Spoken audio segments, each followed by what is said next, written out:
साक्षात ठाकुर जी ने और श्री जी ने हाथ पकड़ के मुझे अपने दर्शन दिए। जिंदगी में ऐसे उतार चढ़ाव आए, परिस्थितियां ऐसी थी कि मुझे लगता था कि मेरे पास इस सवाल का कोई जवाब नहीं है। मैं संत का उदाहरण देना चाहूँ तो शायद वो महाराज जी ही हैं। महाराज जी को देख के जो आपको एक ऊर्जा मिलती है, वो शायद मुझे अब तक किसी और संत से शायद नहीं मिली। दोस्त छूट गए, उसके बाद बिहारी जी ने हाथ थामा और चिकन, सुअर, बकरा, ये सब तो खाया। सुअर भी खाया आपने? हाँ जी।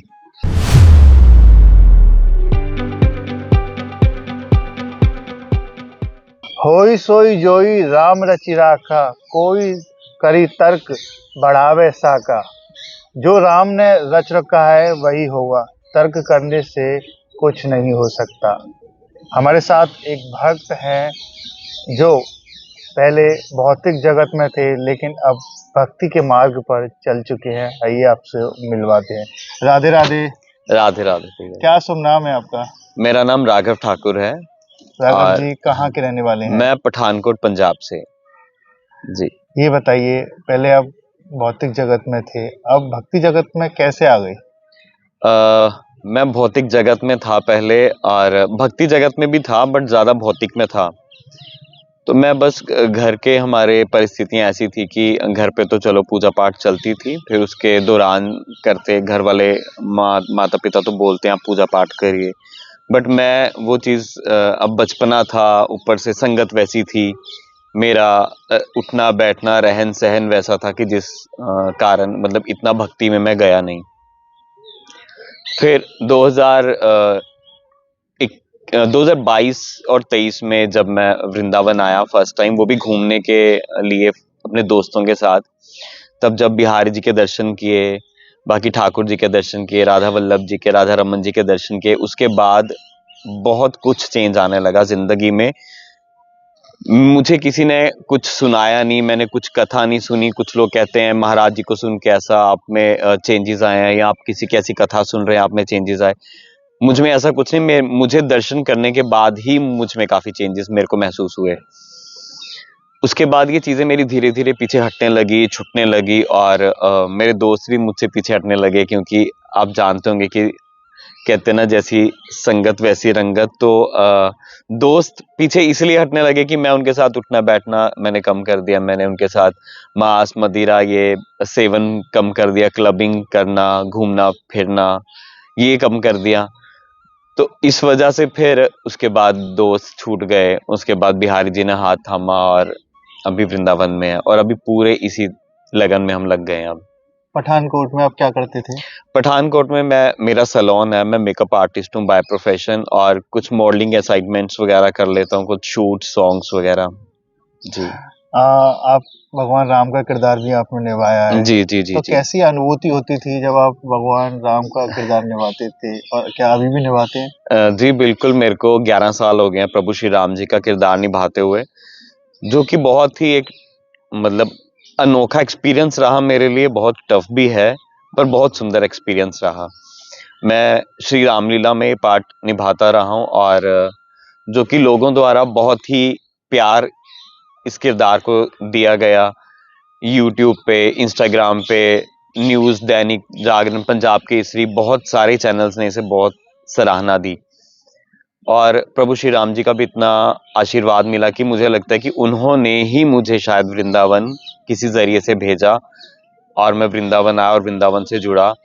और श्री राम जी का किरदार निभाते हुए बहुत पड़ाव आए जिंदगी में, कुछ अच्छे पड़ाव आए, कुछ बहुत बुरा भी हुआ, कुछ अच्छा भी हुआ, परंतु मतलब अब जिंदगी में सब कुछ अच्छा ही चल रहा है उसके बाद। और अभी भी मैं ये किरदार कंटिन्यू कर रहा हूँ। ये हर साल नवरात्रों में 9 दिन का किरदार होता है, और जो कि मैं अपनी पूरी श्रद्धा और भाव से करता हूँ। भगवान राम का आप किरदार निभाते हैं, तो जी। आपने जैसे बताया कि वो श्रद्धा भाव से करते हैं, तो मन में कैसा लगता है, क्या भाव आता है आपके में जब ठाकुर जी का किरदार आप निभाते हैं? तो बस सबसे पहले तो ये दिल में आता है कि मैं कोई गलती ना कर दूं, कि मैं हर एक चीज मर्यादा में, अभी उनके जितनी मर्यादा और वैसा बनना तो किसी के बस का नहीं है, और कोई बन भी नहीं सकता। बट मुझे लगता है कि मैं जितनी ज्यादा मर्यादा में रह सकूं, जितना मैं सेवन मतलब व्रत कर सकूं, शयन जो हमारा जमीन पर होता है वो कर सकूं। कुछ हम खाते नहीं है, मतलब जब हमारा ड्यूरिंग ये रामलीला चलती है, तो मेरा मेन मोटिव उसमें रहता है मैं ज्यादा से ज्यादा जितना हो सके उतना मर्यादा में रहूं। तो भगवान राम से भी हमें यही प्रेरणा मिलती है कि मर्यादा में रहना जी जी, चाहिए, बिल्कुल है ना? बिल्कुल। और आप ये बताइए, प्रेमानंद बाबा से आप बड़े प्रेरित हैं, जी। कैसे, क्यों प्रेरित हैं आप उनसे? मैं देखिए, अब तो लोगों की देख देख ज्यादा है कि लोग ज्यादा उन्हें देखते हैं सोशल मीडिया के दौरान। मैं उन्हें तब से मतलब उनके बारे में सुना जब से वो शायद सोशल मीडिया पे नहीं थे। अच्छा। मैं उन्हें सिर्फ सुना हुआ है, मैंने पहले उन्हें इतना ज्यादा देखा नहीं था। उसके बाद उनकी फोटोज आई, लॉकडाउन का टाइम रहा, फिर उनकी वीडियोस थोड़ी ज्यादा प्रसिद्ध जो हुई जब कुछ सेलिब्रिटीज आए, उसके बाद उन्हें सुनना शुरू किया। और जब भी जिंदगी में ऐसा हुआ कि कुछ, मतलब जिंदगी में ऐसे उतार चढ़ाव आए कि कुछ परिस्थितियां ऐसी थी कि मुझे लगता था कि मेरे पास इस सवाल का कोई जवाब नहीं है। यूट्यूब खोलता था या इंस्टाग्राम खोलता था, उनकी वो वीडियो आ जाती थी सामने, और लगता था ये जवाब वो मुझे ही दे रहे हैं और मेरा भी सवाल वही था। तो जो मैं क्वेश्चन अपने आप से करता था वो उसका जवाब महाराज जी मुझे दे देते थे। तो इस दौरान मैं उनसे ज्यादा जुड़ता रहा और यही चीजें मुझे उनके साथ बहुत ज्यादा जोड़ गई। और मैं इसलिए उन्हें बहुत ज्यादा फॉलो करता हूँ। महाराज जी जैसा कहते हैं मैं अपने पूरी कोशिश करता हूँ कि मैं वही चीजें करूँ। महाराज जी कहते हैं कि आपको इन मर्यादाओं में रहना है, आपको ये चीज करनी है, ये नहीं करनी। मेरा पूरा पूरा मैं कोशिश करता हूँ कि मैं वही चीजें करूँ। तो इसीलिए वो चीजें मेरे को महाराज जी से और ज्यादा खींचती रहीं। अभी मैं वृंदावन धाम में बैठा हूँ, ब्रज भूमि में ही हूँ। तो मेरा भी है कि महाराज जी को मैं जितना देख सकूं, जितना उनसे मिल सकूं, उतना मेरे लिए कम है। प्रेमानंद महाराज जी के बारे में आपने बताया, हम ग्रंथ पढ़ते आए हैं, काफी ग्रंथ पढ़े हैं, जी जी। संतों के बारे में भी पढ़ते हैं। क्या जी ऐसे ही आपको ये संत लगते हैं जो हम जी। ग्रंथों में पढ़ते आए हैं? मैं संत का उदाहरण देना चाहूं तो शायद वो महाराज जी ही हैं संत का जो असली उदाहरण, क्योंकि मैं भी बहुत सारे संतों के साथ मिला हूं, उनका आशीर्वाद लेने का मौका मिला, उनसे मिलने का मौका मिला, उन्हें सुनने का मौका मिला। पर जो महाराज जी से जो प्रेरणा मिलती है, महाराज जी को देख के जो आपको एक ऊर्जा मिलती है, वो शायद मुझे अब तक किसी और संत से शायद नहीं मिली। और हाँ, जो संत का असली उदाहरण है वो महाराज जी ही हैं। अगर आप ब्रजवास करना चाहते हैं तो आपके सपनों को पूरा करने के लिए गोविंद विहार आवासीय योजना आपके लिए लेकर आया है वृंदावन में वास करने का सुनहरा मौका। सन सिटी अनंतम के पास एमबीडीए और रेरा द्वारा अप्रूव्ड आवासीय कॉलोनी। तो देर ना करें, आज ही संपर्क करें। क्या अच्छा लगता है आपको उनमें? उनकी बातें और मतलब वही जो मैंने आपको पहले भी चीज बताई कि अगर आपके अंदर कोई भी प्रश्न है, उसका उत्तर आपको महाराज जी से ऑटोमेटिकली मिल जाएगा। आप उनसे पूछेंगे भी नहीं। मेरे को लगता है कि जो भी मेरे अंदर के जो भी भाव हैं, वो महाराज जी खुद बता देते हैं किसी ना किसी तरीके से या किसी ना किसी जरिए से। उनके अंदर कोई लालच नहीं, कोई दिखावा नहीं, कुछ नहीं। एक साधारण सरल स्वभाव के जो संत हैं, जो मैं अपने इष्ट प्रभु श्री राम जी में देखता हूँ, वही महाराज जी में भी मैं देखता हूँ। कंठी, माला, जी तिलक जी। हम लगाते हैं, जी। तो क्या भाव होता है, क्या अनुभव है आपको? देखिए, कंठी और तिलक का मुझे पता नहीं था कि ये क्यों पहनते हैं। मुझे लगता था शायद जो वृंदावन जाता है, वृंदावन में एक इस्कॉन मंदिर है और वहां पे जाते हैं, वो सिर्फ नाचते हैं और हरे कृष्ण हरे रामा करके, और सिर्फ कंठी पहननी है, सिर्फ वही है। मैं भी वृंदावन जब आया कंठी पहनी थी, फिर एक दो बार उतार दी, मतलब मैं कंफर्टेबल नहीं था। फिर तिलक लगाना, कभी नहीं लगाना, कुछ ऐसा भी नहीं था कि तिलक कौन सा लगाना है। कभी हम वो गोपी चंदन लगा रहे हैं, कभी सिंदूर लगा लेते थे। तिलक का भी नहीं पता था कि ब्रिजरज लगानी है आपको, वाइट चंदन लगाना है, कौन सा आपको तिलक लगाना चाहिए। तो कंठी का फिर धीरे धीरे जब महाराज जी को सुनते रहे, फिर पता चला कि कंठी पहनने से क्या होता है और कंठी क्यों धारण करनी चाहिए। और हर सनातनी को, हर हिंदू को कंठी धारण और तिलक जरूर लगाना ही चाहिए। जैसे हर मुस्लिम अपने धर्म में इतना कट्टर होता है, तो मुझे लगता है हर हिंदू को भी इतना कट्टर होना चाहिए कि आपको कंठी धारण करनी ही चाहिए, तभी आप हिंदू माने जाओगे। भक्ति को आपने जानने के बाद जब आप वृंदावन आए, प्रेमानंद महाराज जी के दर्शन किए और उसके बाद ठाकुर जी के मंदिर गए, राधा वल्लभ गए, जी। बांके बिहारी जी गए, कैसी अनुभूति हुई तब? देखिए, मुझे तो ऐसा लगा जब मैं पहली बार ही वृंदावन आया कि ठाकुर जी ने पहले दिन ही मुझ पे इतना प्यार बरसा दिया। मुझे तो ऐसा लगा साक्षात ठाकुर जी ने और श्री जी ने हाथ पकड़ के मुझे अपने दर्शन दिए कि पहली बार मैं उनकी चौखट पे गया, जबकि उस टाइम पे इतना ज्यादा रश था कि न्यूज चैनल तक पे आ गया था कि वृंदावन जो आ रहे हैं परिवार के साथ वो ना आए, और मैं फिर भी गया इतने रश में, इतने धक्के खा खा के।